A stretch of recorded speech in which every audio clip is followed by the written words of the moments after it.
William Halderson has a story to tell entitled, My Mother Made Me Do It. Once, a long time ago, I was given an adorable 8-week-old golden cocker spaniel puppy.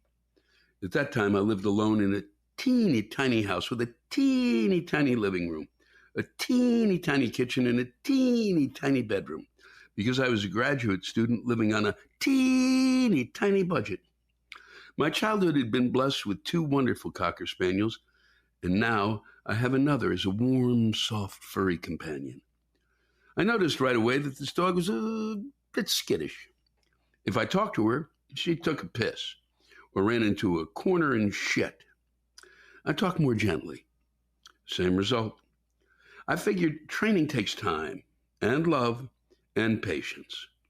I put out newspapers, hoping she would soon learn what they were there for, and went off to my classes and research assignments.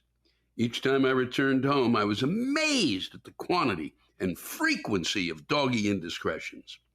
Yes, she did her business on the newspapers, covering the important events of the day with brown commentaries of her own.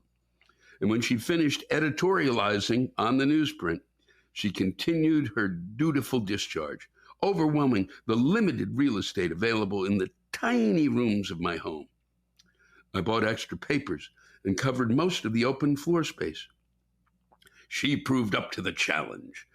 Puddles and piles, the yield per square foot was astounding, and she demonstrated the capacity to invade new territory beyond the boundaries of the newspaper. I cajoled and corrected and loved and encouraged. I bought scoopers and mops. Every night, a suspicious tide of yellow water rolled in to cover my kitchen floor, waves lapping against the baseboards.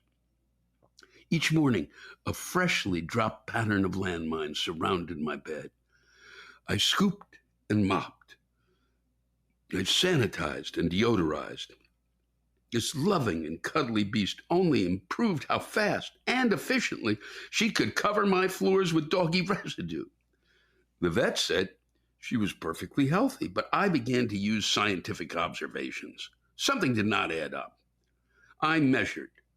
The magnitude of the output greatly exceeded that of the input. Now I know because I provided the input and cleaned the output. A cornucopia of inexplicable excess poured out of my beautiful spaniel. There was only one thing a mature 20-something hound man could do. I called Mom. Mom, you know that cute little spaniel I've had for a few months? Yeah, Mom. She looks exactly like that first spaniel you got me when I was a little boy. Wasn't he a wonderful dog? Well, guess what? My mean old landlord won't have dogs in the house. Well, he won't if Mom buys this story. So maybe I'd better find a good home for her. So I was wondering if... Thankfully, Mom came to my rescue, and she said she would take the dog. The story I told Mom was less than honest, but I gave into the dark side out of desperation.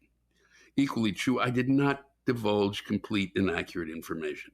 But I think that law only applies to selling a house or maybe a horse, just to spend that year in college. I delivered the dog to Mom and sped off to an urgent appointment before the dog could reveal her unique talents. I did not call or visit for a few months.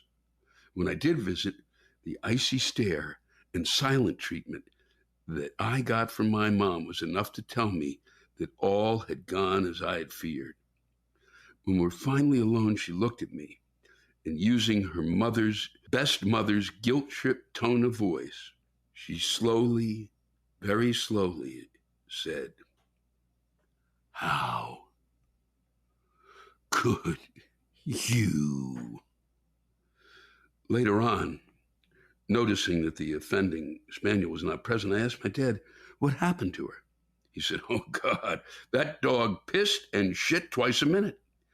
Fortunately, your mom remembered that Mary around the corner wanted a dog for a companion." Mary was a spinster teacher who would invite the neighborhood ladies over on weekends for coffee and homemade pastries.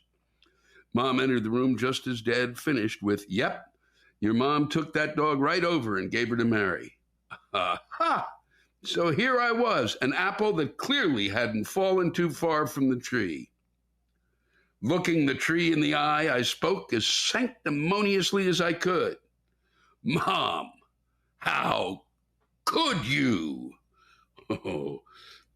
The spaniel lived a long and presumably happy life with the spinster teacher Mary, which we learned from reports by other neighbors.